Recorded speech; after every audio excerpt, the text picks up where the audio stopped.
One day, the infant son of research scientists who were working in the jungle wandered off when they were not looking.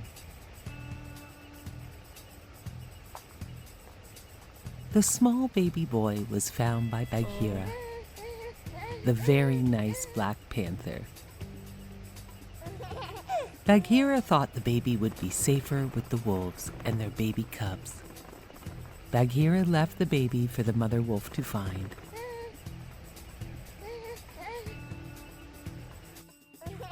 The mother wolf named the boy Mowgli, and they agreed to raise the boy with her wolf cubs. Mother wolf always worried about Shere Khan, the great tiger, coming to take the child away from them. Bagheera taught Mowgli the rules of the jungle and everything he needed to know about all the animals.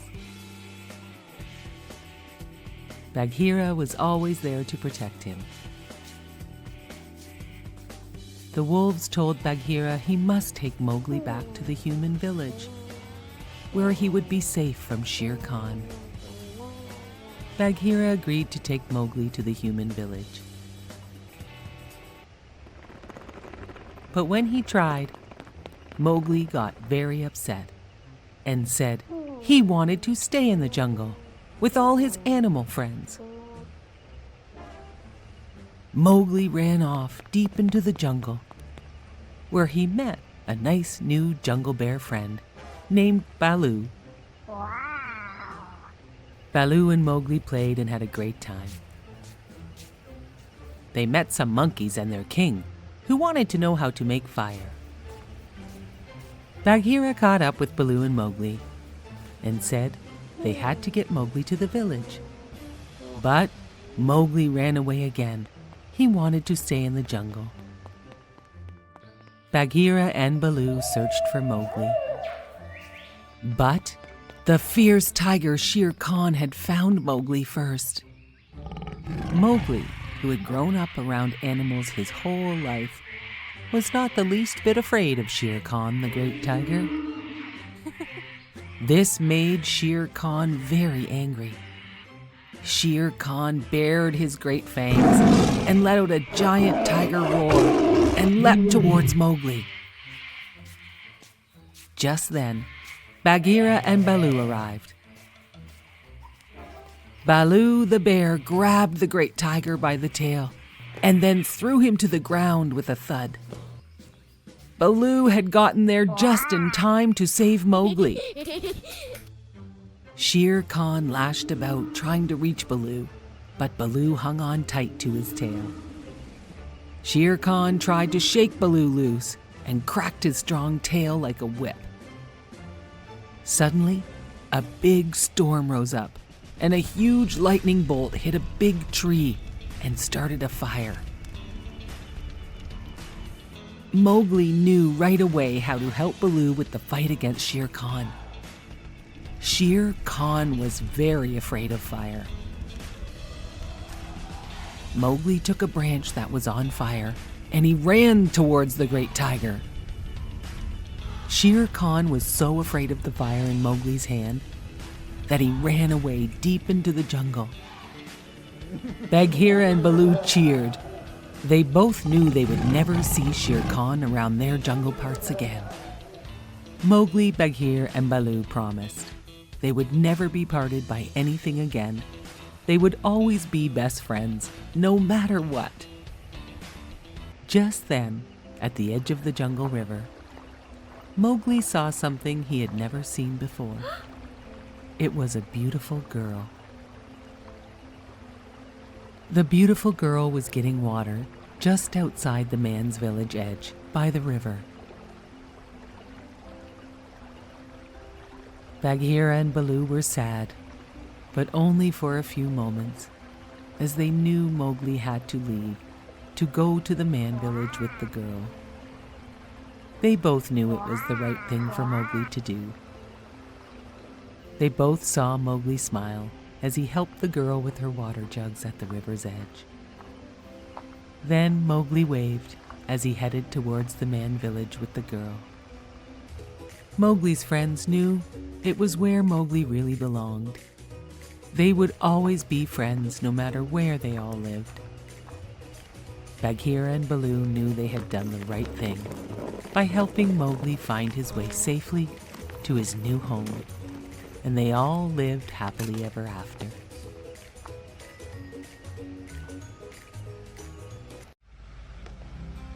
Once upon a time, there was a boy named Aladdin who lived far, far away with his poor widowed mother. One night, a stranger knocked on the front door and said, "Good evening. My name is Mustafa, and I am looking for my brother's son, Aladdin. I would like to take Aladdin to work with me to make good money." Aladdin wasn't too keen on the idea, because there was something about Mustafa that he did not like. But his mother thought it was a great idea, and she agreed to let Aladdin go with his uncle.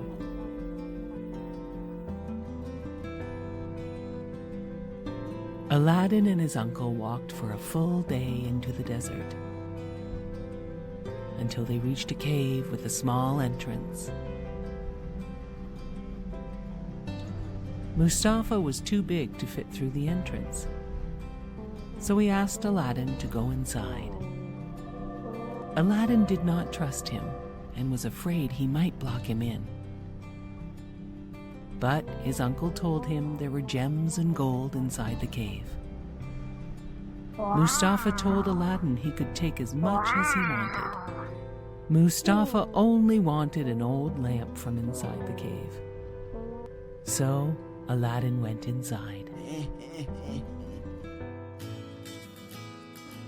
Aladdin could not believe his eyes when he entered the cave. It was full of treasures. He started filling his pockets with diamonds and rubies and emeralds. He also found a gold ring that fit his finger perfectly. Finally, he found the lamp Mustafa had asked for. He yelled for Mustafa to help him out. But Mustafa said he wanted to see the lamp first. Aladdin did not trust him, so he refused to let him see the lamp. Mustafa was angry and said, "I am not your real uncle, and I don't care about you, Aladdin. Since you won't give me the lamp, I will block the cave entrance with this huge rock." Mustafa left Aladdin inside. Aladdin sat crying with the lamp inside the cave. "Stupid old lamp," he said. "It is not even real gold." He rubbed the lamp a little to wipe off the dust. And all of a sudden, poof! A genie came out of the lamp. "Master, I will grant you 3 wishes," said the genie. Right away, Aladdin said, "Take me home." And poof, Aladdin was at home. His mother almost fainted at the sight of Aladdin. He told her about Mustafa and the cave full of treasures. Aladdin rubbed the ring he had put on his finger, and a second genie appeared. "Master, I can grant you 2 wishes," said the genie. Aladdin wished for a grand palace and enough wealth for him and his family to be rich forever. All of a sudden, Aladdin and his mother had a beautiful palace filled with riches. One day, Aladdin was walking through the city when he saw the most beautiful girl. He fell in love with her at first sight. She was the Sultan's daughter, Yasmin. Yasmin loved Aladdin too. Aladdin went to ask the Sultan if he could marry Yasmin, and the Sultan said yes. After many years, the Sultan died, and Aladdin ruled the country. This news reached Mustafa. Mustafa knew how Aladdin became so rich and powerful, and he made a plan to get the lamp back. Mustafa tricked Yasmin, who had no idea who he was, into trading him with the old ugly lamp for a shiny new one. Yasmin accepted the trade and went to show Aladdin. Aladdin was mad at Mustafa for tricking his wife into this trade. He searched for Mustafa and found him sleeping with the magic lamp. Aladdin slipped the lamp from Mustafa and raced back to the palace. Aladdin had one more wish, and he asked the genie to turn Mustafa into a frog so that he could never bother them again. The genie granted Aladdin's wish, and Yasmin and Aladdin lived happily ever after. Once upon a time, in a faraway land, a lovely princess was born. The king and queen named their daughter Aurora. They invited everyone in the kingdom to the palace to celebrate her birth. Everyone except for the evil fairy Maleficent.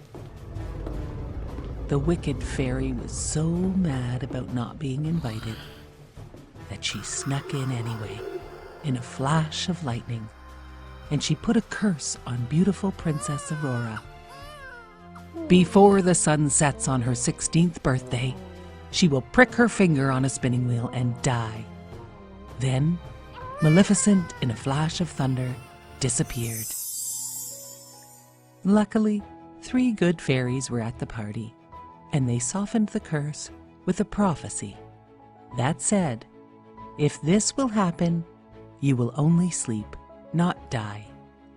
Your sleep will be ended when your true love gives you a kiss." The 3 fairies disguised themselves as peasant women and agreed to raise Aurora in the woods to keep her identity a secret until the night of her 16th birthday. The years passed and Princess Aurora grew into a lovely girl. She only knew the 3 women as her aunts, not as fairies, and they called her Briar Rose. The evil fairy Maleficent was always looking for her, but never could find her.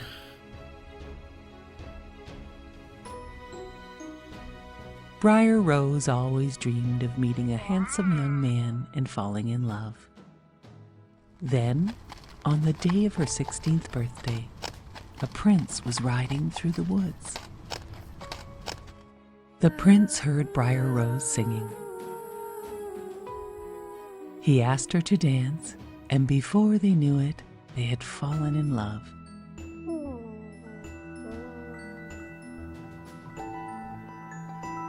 Briar Rose had no idea he was a prince from a nearby kingdom, and the prince had no idea that she was really a princess.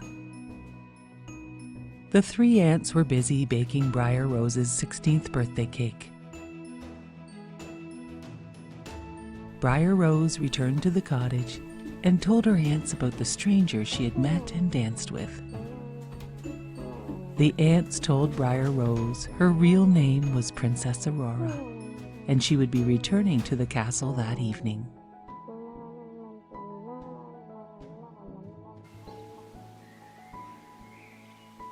The 3 fairies brought Princess Aurora home to her eagerly awaiting family.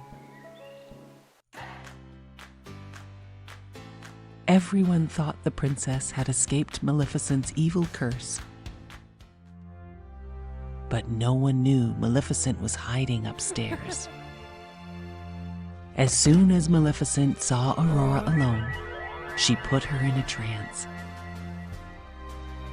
and led her into a room with a gleaming spinning wheel. "Touch the spindle, touch it," said Maleficent. Princess Aurora obeyed. She pricked her finger and fell to the floor. The 3 fairies found the sleeping princess and were heartbroken. They must now find the handsome stranger the princess had met in the woods. The fairies found the prince, and when he heard the news, he raced towards Princess Aurora's castle.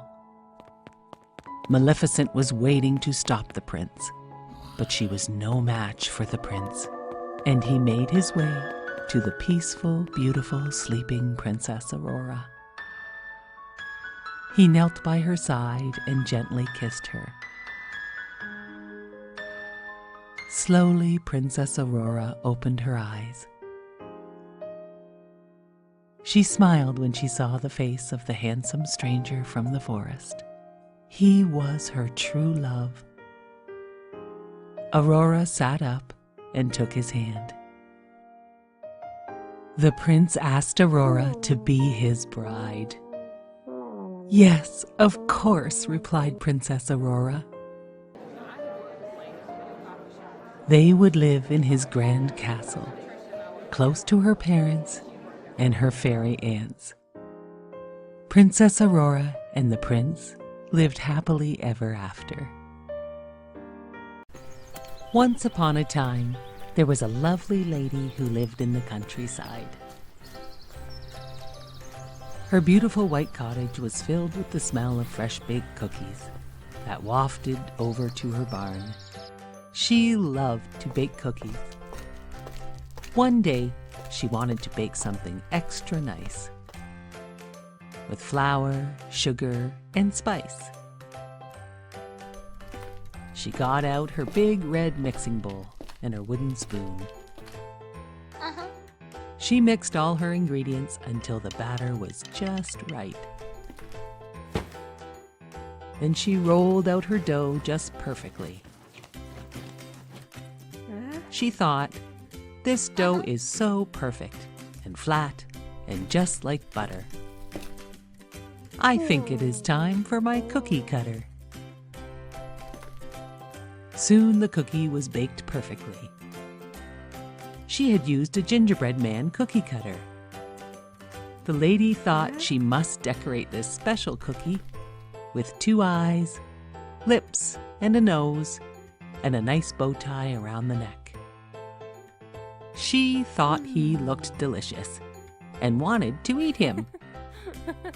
Before she knew it, the gingerbread man cookie came to life, hopped off the cookie pan, and ran out of the cottage. No. Oh no. She ran after him. "Don't run! I want to eat you!" The gingerbread man shouted back, "Run, run as fast as you can. You can't catch me, I'm the gingerbread man."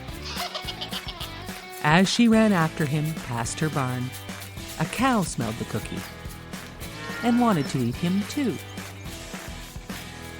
The cow began to chase the gingerbread man, along with the lady. The gingerbread man saw the cow chasing him, and he said, "Run, run as fast as you can. You can't catch me, I'm the gingerbread man." Soon a chicken and a pig from the farm joined the chase for the gingerbread man. They chased him all the way to the edge of the big pond. The gingerbread man knew he would melt if he went into the pond. And then, all of a sudden, a sly fox appeared and offered to help the gingerbread man cross the water. "But I think you might eat me," said the gingerbread man. "Oh, don't worry. I just want to help you cross the water," said the sly fox. The gingerbread man thought it was okay, and he jumped onto the sly fox's tail.